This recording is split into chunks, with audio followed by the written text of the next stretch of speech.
Buenos días, hoy es 13 de abril, así que vamos a continuar con nuestras clases. Alumnos de quinto año, ustedes, la última actividad que les envié era un material sobre los ciclos termodinámicos y la termodinámica. Algunos de ustedes tuvieron inconvenientes para hacer los ejercicios, así que ahora voy a explicarles un poco la teoría y cómo se resuelven los ejercicios. Primero, cuando hablamos de máquina térmica, que la nombran todo el momento en el apunte, ustedes tienen que imaginarse una jeringa como esta. En toda máquina térmica vieron que hablan de émbolo. Bueno, el émbolo es simplemente el pistón del motor o el émbolo de la jeringa. La misma jeringa es el volumen o el cilindro de ese émbolo. Y lo que hace la máquina térmica es simplemente comprimir el aire que está adentro. ¿Qué es lo que ocurre? En una máquina térmica no hay intercambio de aire con el exterior, es decir, que es como que a la jeringa yo la tengo tapada. Y por ejemplo, aquí me está marcando un volumen de 50 centímetros cúbicos, yo lo comprimo sin destapar y lo puedo llevar a 25 centímetros cúbicos. Si yo ahora destapo, se libera la presión debida a la compresión. ¿Qué fue lo que ocurrió aquí adentro? Al achicar el volumen, aumenta la presión y a su vez también aumenta la temperatura. Es casi imperceptible, sin embargo, cuando yo comprimo un gas, su temperatura aumenta. Un ejemplo que ustedes lo deben hacer a diario es cuando se echa el desodorante, el aire se siente frío y el desodorante se enfría. ¿Eso por qué es? Porque es el proceso inverso al de la compresión, que es la descompresión. El perfume y el gas del aerosol está comprimido dentro del aerosol. Cuando ustedes accionan la válvula, ese gas se descomprime y por ende se enfría. Acá hicimos al revés. Comprimimos, por ende el gas se calienta. ¿Cuáles son las variables que manejábamos en este proceso? Eran tres: presión, volumen y temperatura. Ahora bien, ¿cuál es la ecuación física que me relaciona estas tres variables? Es la ecuación de los gases ideales. Ustedes en química la habrán visto, que esa ecuación dice que presión por el volumen es igual al número de moles por la constante R por la temperatura. La famosa P por B igual a nRT. Si yo T, que está multiplicando, lo paso para el otro lado, me va a quedar presión por volumen sobre temperatura es igual a N por R. Pero ¿qué pasa? N es la cantidad de moles. Como yo les dije, adentro de mi máquina térmica, el pistón está tapado de manera que no hay intercambio de aire con el exterior. Es decir, que la cantidad de moles que están acá adentro permanece constante. Por otro lado, R es la constante universal de los gases. De manera que una constante por otra constante da como resultado otra constante.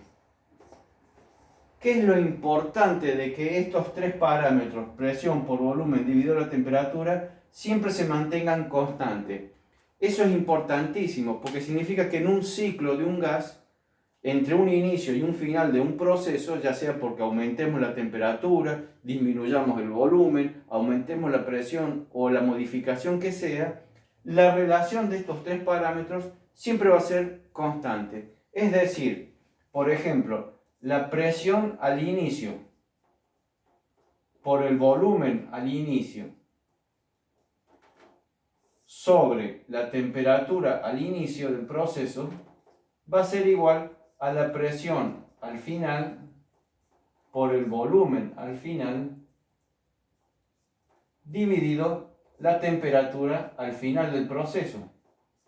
Para que sea más fácil, simplemente lo llamamos con un número, de manera que la presión 1 por el volumen 1 dividido la temperatura 1 es igual a la presión 2 por el volumen 2 dividido la temperatura 2. En todos los ejercicios que yo les dije que resuelvan, ustedes los tienen que resolver con esta relación. Presión 1 por volumen 1 dividido temperatura 1 igual a presión 2 por volumen 2 dividido la temperatura 2. Dato importante, siempre en los ejercicios de estos 6 parámetros, yo le voy a dar como dato 5 de ellos y ustedes tienen que averiguar el otro. Es decir, simplemente con despejar el parámetro incógnita y teniendo los otros 5 como datos, van a obtener el resultado. Otro dato importante es que para que esta ecuación funcione, la temperatura siempre tiene que estar dada en grados Kelvin, no en grados centígrados. De manera que si los datos están en centígrados, los van a tener que pasar a Kelvin.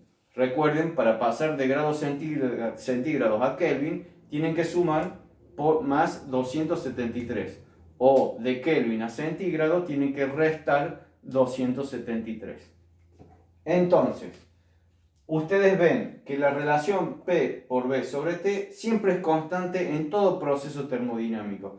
De manera que ustedes pueden decir que la presión al comienzo por el volumen al comienzo dividido la temperatura al comienzo es igual a la presión por el volumen dividido la temperatura al final del proceso.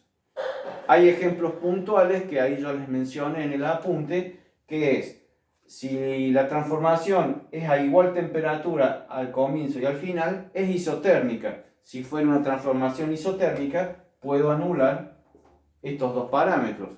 Por otro lado, si la transformación es isócora o isobárica, es decir, a presión constante o a volumen constante, ¿qué significa? Que la presión al comienzo y al final es igual o que el volumen al comienzo y al final es igual, de manera que en esos casos puntuales también puedo anular presión con presión o volumen con volumen.